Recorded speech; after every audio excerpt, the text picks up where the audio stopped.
Olá para você que está nos acompanhando através do portal TV Medicina e Saúde e também pelo nosso canal do YouTube. Seja bem-vindo. Eu estou com o Dr. Gustavo Curashi, que é coloproctologista, endoscopista e cirurgião do aparelho digestivo, que vai falar hoje sobre a vacinação contra SARS-CoV-2 para pacientes que têm problema de doença inflamatória intestinal, conhecido pela sigla DII.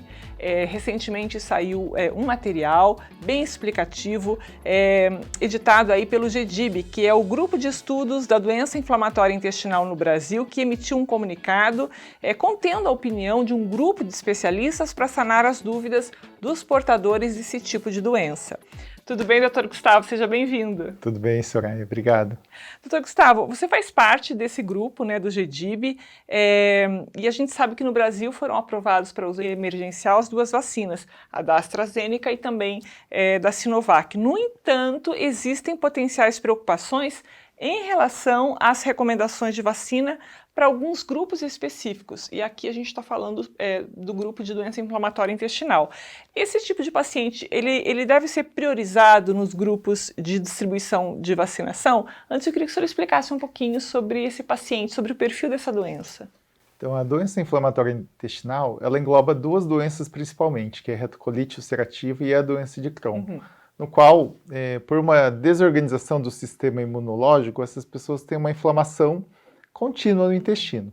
Por conta desse desequilíbrio do sistema imunológico, surgem muitas dúvidas referentes em relação a se deve usar vacina, se esse paciente tem um risco maior.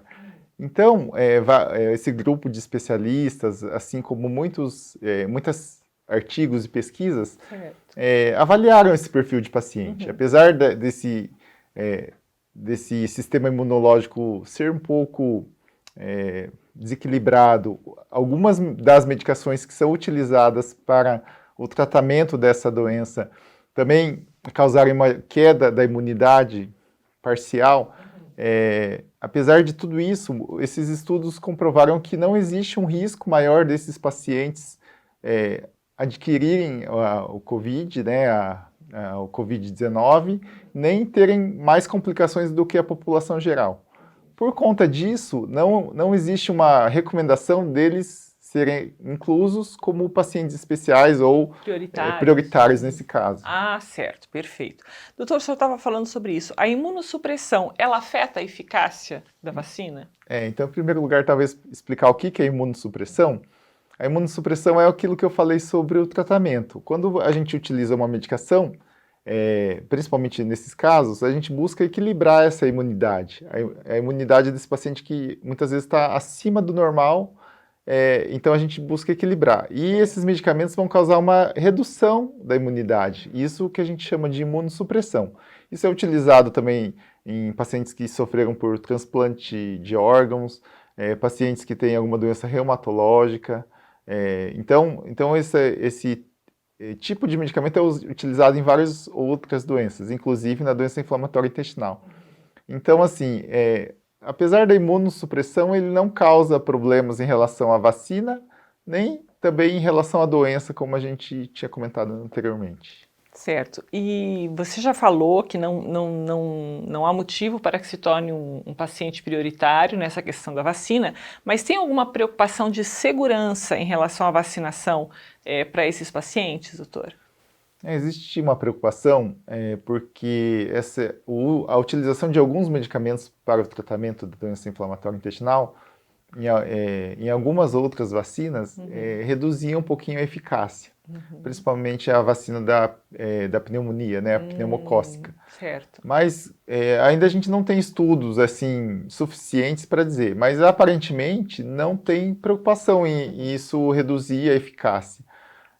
Existem ainda algumas outras medicações mais modernas ainda que não tem nenhum problema. E ele continua funcionando tanto para a doença inflamatória eficazmente, quanto a vacina não vai perder também a eficácia. Tá certo. E a gente está vendo uma corrida assim, muito grande, todo mundo quer ser vacinado. Acho que a pressão foi tão grande da sociedade, até do meio científico com relação às campanhas, mas eu acho que a gente tem que parar um pouquinho para avaliar e analisar algumas situações. Por exemplo, aquele paciente de doença inflamatória intestinal que quer muito ser vacinado, ele deve adiar o tratamento dele biológico ou suspender a imunossupressão para ser vacinado? Qual que é a tua recomendação como especialista? Isso também é uma dúvida. Eu acho que não temos estudos por ser uma doença nova, por ser uma vacina nova, mas a recomendação é que não deve se atrasar o tratamento nem a vacinação, nenhum dos dois. Então, o que tiver disponível você deve fazer. Então, se está no dia de você fazer a sua medicação, faça. A única recomendação é que não se faça no mesmo dia as duas coisas. Então, se você tem um dia da aplicação da vacina e da medicação, não faça no mesmo dia. Antecipe um e atrase o outro um pouquinho para que, caso haja uma reação, a gente saiba qual que foi, para não causar maiores problemas no futuro. Perfeito.